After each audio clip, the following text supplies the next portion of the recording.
Good morning, dear student. Today we will start unit number 3, classification of elements and periodicity in properties. So ये chapter जो है बहुत easy chapter है because we have already learned about this chapter in class 10th. Classification of element, periodic table basically हम इसमें पढ़ेंगे. तो सबसे पहले हम क्वेश्चन अराइज होता है कि हमें why do we need to classify element, हमें क्या ज़रूरत पड़ी कि हम एलिमेंट को क्लासीफाई करें. बिकॉज स्टार्टिंग में इन 1800 मीन्स 19th सेंचुरी जब स्टार्ट हुई थी तो ओनली 31 एलिमेंट आर नोन. धीरे धीरे डिस्कवरीज होती गई, नए नए एलिमेंट आइडेंटिफाई हो गए, 63 तक हो गए. लेकिन अभी आपको पता है एट प्रेजेंट 118 एलिमेंट्स बेसिकली हमें पता है. और हर एक एलिमेंट को एक एक करके स्टडी करना दैट इज़ वेरी डिफ़िकल्ट. तो इसलिए हमने उनको ग्रुपिंग बनाई, उनकी ग्रुपिंग करने की कोशिश की जिससे कि उनको आसानी से हम डिटेक्ट कर सकें, उनकी प्रॉपर्टीज़ के बारे में हम उनको बता सकें. ठीक. So to ease out this problem scientists search a systematic way to organize their knowledge by classifying the element. तो एलिमेंट को एक सिस्टमेटिक वे में ऑर्गेनाइज किया जिससे कि उनका क्लासिफिकेशन किया जा सके. ठीक. अब यहाँ पे जेनेसिस ऑफ पीरियोडिक क्लासिफिकेशन है, मींस हिस्ट्री है ये किस तरीके से पीरियोडिक क्लासिफिकेशन जो है वो किया गया. बट ये अभी आपके लेटेस्ट आपके कोर्स में ये नहीं है, 2020 में ये हटा दिया है. इन क्लास 10th आप ये सब कुछ पढ़ चुके हैं. I am just revising, you don't have to write anything from this portion. ठीक है, मैं जस्ट रिवाइज कर रही हूँ इंट्रोडक्शन के लिए क्योंकि हमें करना पड़ेगा. तो मैं सिर्फ आपको बता देती हूँ उसको, आपको ये लिखना नहीं है. ठीक. सबसे पहले जब क्लासिफिकेशन स्टार्ट हुआ तो 1800 में, लगभग 19th सेंचुरी जस्ट स्टार्ट जब हुई थी, तो उस समय उन्होंने एक ट्रायड वाला एक आइडिया दिया था कि जनरल अगर हम कोई भी 3 एलिमेंट को ले लेते हैं, 3 एलिमेंट्स का हम ऐसा ग्रुप बना लेते हैं, तो उसमें क्या होगा कि इनका एटॉमिक मास जो बीच वाला एटम है, 3 एलिमेंट का ऐसे अगर हम ग्रुप बना लें तो इसमें जो मिडिल एलिमेंट है उसका एटॉमिक वेट जो है वो दोनों के एटॉमिक वेट का एवरेज होगा. जैसे फॉर एग्जांपल कि हमने एक ग्रुप बनाया लिथियम, सोडियम और पोटेशियम का, तो लिथियम का एटॉमिक वेट 7, पोटेशियम का 39. तो बीच में जो सोडियम है इसका एटॉमिक वेट जो है कितना होगा, पोटेशियम और लिथियम का एवरेज मास मतलब 39 + 7 / 2 कितना हो गया. देखो 39 + 7 यानी कि 46 / 2 कितना हो गया, 23. इसको हम कहते हैं डोवेनियर ट्रायड. ठीक है. तो इस तरीके से ग्रुप बनाए क्योंकि तब एलिमेंट्स भी कम थे, तो ये ग्रुप जो है वो सक्सेसफुल भी रहा. लेकिन जैसे जैसे नए एलिमेंट डिस्कवर होते गए तो ये वाला जो कॉन्सेप्ट है वो फेल हो गया. ठीक है ना. उसके बाद नेक्स्ट इसको हम डोवेनियर ट्रायड कहते हैं. नेक्स्ट हमारा आता है law of Octave, Newlands law of Octave आपने पढ़ा होगा.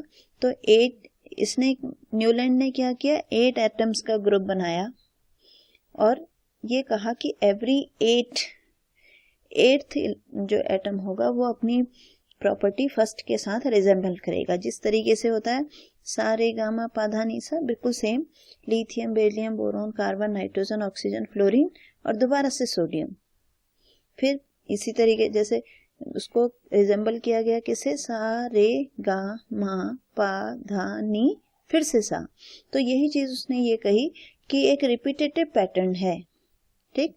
एक एटॉमिक वेट का एक रिपीटेटिव पैटर्न है कि मीन्स 7 एलिमेंट के बाद 8th वाला जो है वो फर्स्ट के रिजेंबल होता है. क्योंकि ये वाला भी जो थ्योरी थी वो 19th सेंचुरी में ही आई थी, 1868 में. तो इसलिए ये जो थ्योरी है वो भी बहुत ज़्यादा सक्सेसफुल नहीं हुई. फिर उसके बाद सबसे इम्पॉर्टेंट जो कॉन्सेप्ट दिया वो दिया दमित्री मेंडलीव, जिसको आप कहते हैं मेंडलीव पीरियोडिक टेबल. ठीक. क्लास 10th में जो आपने पढ़ा है, तो सबसे ज़्यादा जो इसको मॉडर्न पीरियोडिक टेबल की डेवलपमेंट का क्रेडिट जो है वो मेंडलीफ को ही जाता है। जो हम मॉडर्न पीरियोडिक टेबल पढ़ेंगे उसका बहुत कुछ पोर्शन जो है वो मेंडलीफ ने ही प्रिपेयर किया था। ठीक, मेंडलीफ ने क्या किया, उसने एलिमेंट को वर्टिकल और हॉरिजेंटल कॉलम में एक टेबल के फॉर्म में अरेंज किया on the basis of their increasing atomic weight. ठीक, इस तरीके से उसने अरेंज किया कि जिनकी प्रॉपर्टी सेम है वो एक ही ग्रुप में आएंगे और जिनकी प्रॉपर्टी अलग है वो अलग अलग ग्रुप में जाएंगे।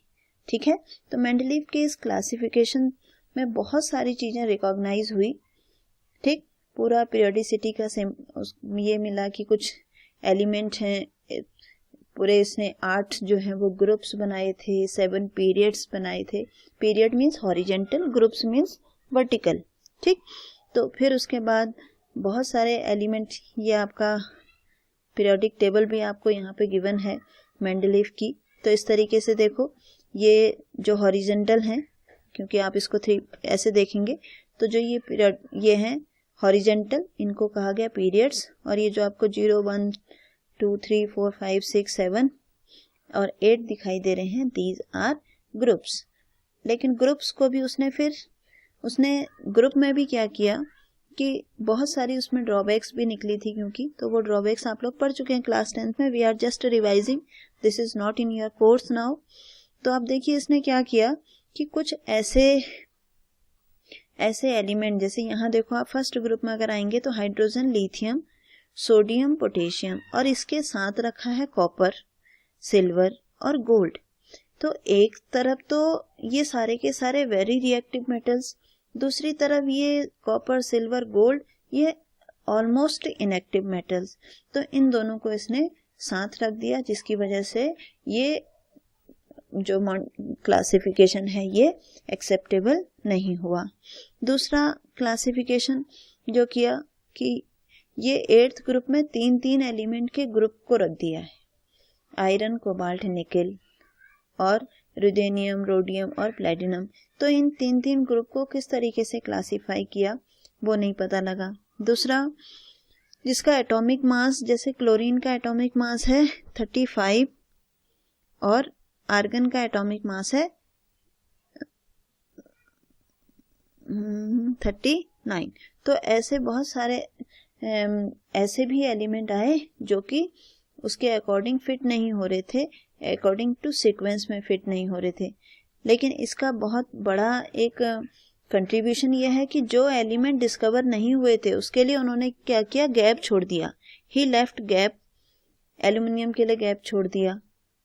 सिलिकॉन से पहले आएगा एक एलिमेंट जिसको कहा गया इका सिलिकॉन, या एल्यूमिनियम से पहले जो आएगा इका एल्यूमिनियम, जिससे कि उसकी सारी की सारी प्रॉपर्टीज उसके ग्रुप के बेस पे पता लग गई।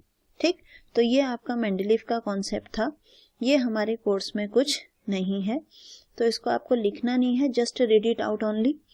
और फिर उसके बाद यहाँ से यानी कि पेज नंबर 75 से हमारा ये चैप्टर एक्चुअली स्टार्ट होगा। तो आज आप इसकी ब्रीफ हिस्ट्री पहले पढ़िए, कल हम चैप्टर को स्टार्ट करेंगे मॉडर्न पीरियोडिक लॉ से। ठीक है बच्चों, थैंक यू।